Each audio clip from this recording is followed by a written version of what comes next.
Assalamualaikum warahmatullahi wabarakatuh. Bertemu lagi dengan saya Mardianti. Pada pertemuan kali ini, kita akan membahas tentang manajemen modal kerja pada mata kuliah manajemen keuangan pertemuan 5. Baik, langsung saja kita ke materinya. Yang pertama, pengertian modal kerja atau working capital. Ya, ini biasa digunakan untuk mengukur kekuatan finansial perusahaan atau guna memastikan kemampuan perusahaan tetap terus beroperasi dengan optimal dengan minimal jangka waktunya itu 1 tahun. Kemudian modal kerja ini dapat dikategorikan menjadi 2. Yang pertama, modal kerja kotor atau gross working capital, dan yang kedua, modal kerja bersih atau net working capital. Modal kerja kotor ialah jumlah harta lancar, sedangkan modal kerja bersih ialah jumlah harta lancar dikurangi dari hasil jumlah utang lancar. Nah, adapun contohnya, Rosa ingin invest di perusahaan. Terdapat 2 pilihan perusahaan, di mana perusahaan A mempunyai aset lancar sebesar 200 juta dengan hutang lancar 120 juta. Kemudian perusahaan B punya aset lancar sebesar 300 juta dengan hutang lancarnya 350 juta. Maka Rosa harus memilih perusahaan yang mana sebagai investasinya. Nah, sebaiknya Rosa memilih perusahaan yang hutang lancarnya tidak lebih besar daripada aset lancarnya. Maka untuk mencari working capitalnya yaitu dengan cara aset lancar dikurangi hutang lancar.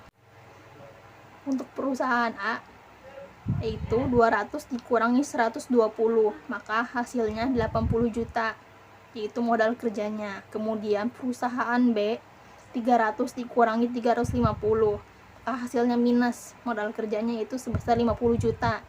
Maka ya Rosa harus memilih perusahaan A karena memiliki modal kerjanya sebesar 80 juta, sedangkan perusahaan B itu ya minus, lebih besar hutang lancarnya daripada aset lancarnya. Kemudian, apa yang dilakukan perusahaan jika modal kerjanya lebih besar daripada hutang lancar seperti perusahaan A? Maka, yang harus dilakukan perusahaan antara lain yaitu perusahaan masih dapat membayar hutang lancarnya, kemudian perusahaan masih bisa beroperasi, dan yang ketiga, perusahaan masih punya dana untuk berinvestasi. Jadi, jangan sampai ada dana yang menganggur, dana harus digunakan dengan sebaik-baiknya. Kemudian, jika modal kerjanya lebih kecil daripada hutang lancar seperti perusahaan B, maka apa yang harus dilakukan perusahaan? Yaitu mencari dana untuk membiayai pembayaran hutang dan biaya operasi. Adapun dengan cara yang mencari hutang jangka panjang agar memiliki waktu untuk membayar hutang tersebut. Kemudian mencari investasi nih atau mencari modal baik dari perusahaan ataupun dari orang luar. Kemudian menjual aktiva yang ada, mau nggak mau sebagian untuk yang membiayai hutang yang dimiliki perusahaan. Konsep modal kerja. Menurut Munawir, ada 3 konsep modal kerja yang umum digunakan, yaitu yang pertama, konsep kuantitatif. Konsep ini menitik beratkan kepada kuantum yang diperlakukan untuk mencukupi kebutuhan perusahaan dalam membiayai operasinya yang bersifat rutin atau menunjukkan jumlah dana yang tersedia untuk tujuan operasi jangka pendek. Nah, dalam konsep ini menganggap bahwa modal kerja adalah jumlah aktiva lancar atau gross working capital. Kemudian yang kedua ada konsep kualitatif. Konsep ini menitik beratkan pada kualitas modal kerja. Dalam konsep ini, pengertian modal kerja adalah kelebihan aktiva lancar terhadap hutang jangka pendek atau net working capital, yaitu jumlah aktiva lancar yang berasal dari pinjaman jangka panjang maupun para pemilik perusahaan. Yang ketiga ada konsep fungsional. Itu konsep ini menitik beratkan fungsi dari dana yang dimiliki dalam rangka menghasilkan pendapatan atau laba dari usaha pokok perusahaan.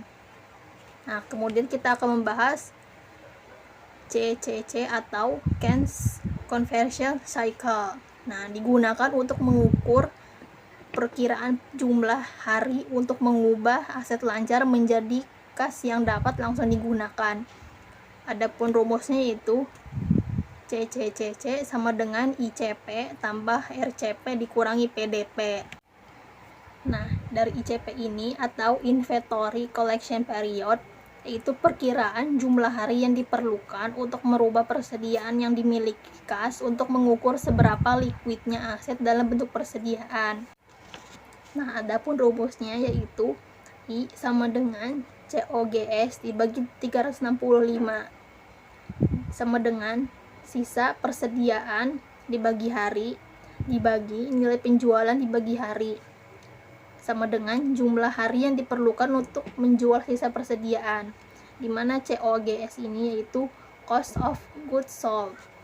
Kemudian yang kedua ada RCP atau receivable collection period, yaitu perkiraan jumlah hari yang diperlukan untuk berubah piutang yang dimiliki ke dalam kas untuk mengukur seberapa likuidnya aset dalam bentuk piutang. Nah, adapun rumusnya yaitu R sama dengan CS dibagi 365 sama dengan sisa piutang dibagi hari dibagi nilai penjualan kredit dibagi hari sama dengan jumlah hari yang diperlukan untuk mendapatkan sisa piutang.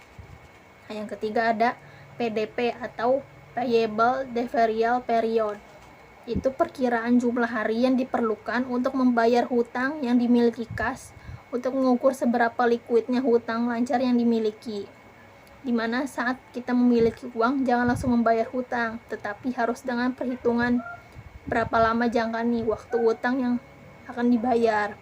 Nah, adapun rumusnya yaitu P sama dengan COGS dibagi 365 sama dengan sisa hutang dibagi hari dibagi nilai penjualan dibagi hari, sama dengan hasilnya jumlah hari yang diperlukan untuk melunasi sisa hutang, dimana COGS tadi yaitu cost of goods sold. Adapun contoh untuk ICP, RCP, dan PDP seperti ini.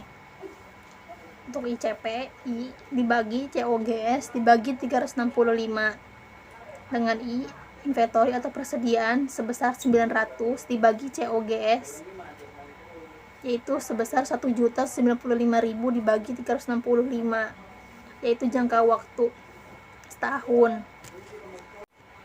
Kemudian ada RCP, itu R dibagi CS dibagi 365, di mana R atau piutangnya sebesar 900 dan kredit salesnya sebesar 730.000. Kemudian untuk PDP itu P dibagi COGS dibagi 365, di mana P atau hutangnya sebesar 240.000 dibagi 1.095.000 dibagi 365. Kemudian berapa hari yang diperlukan untuk mendapatkan atau merubah persediaan menjadi kas lalu mendapatkan piutang ke dalam bentuk kas. Untuk ICP hasilnya sebesar 3 hari, RCP-nya 49 hari dan PDP-nya 80 hari.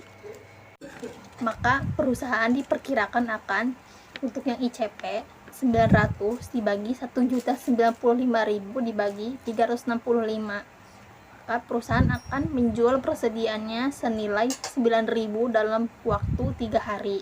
Untuk yang ICP 900 dibagi 730.000 dibagi 365, itu perusahaan mencairkan piutangnya yang senilai 98.000 dalam waktu 49 hari. Kemudian yang untuk PDP 240.000 dibagi 1.095.000 dibagi 365, di mana perusahaan membayar hutangnya senilai 240.000 dalam waktu 80 hari. Mungkin hanya itu saja yang dapat saya sampaikan, kurang lebihnya mohon maaf dan terima kasih atas perhatiannya. Wassalamualaikum warahmatullahi wabarakatuh.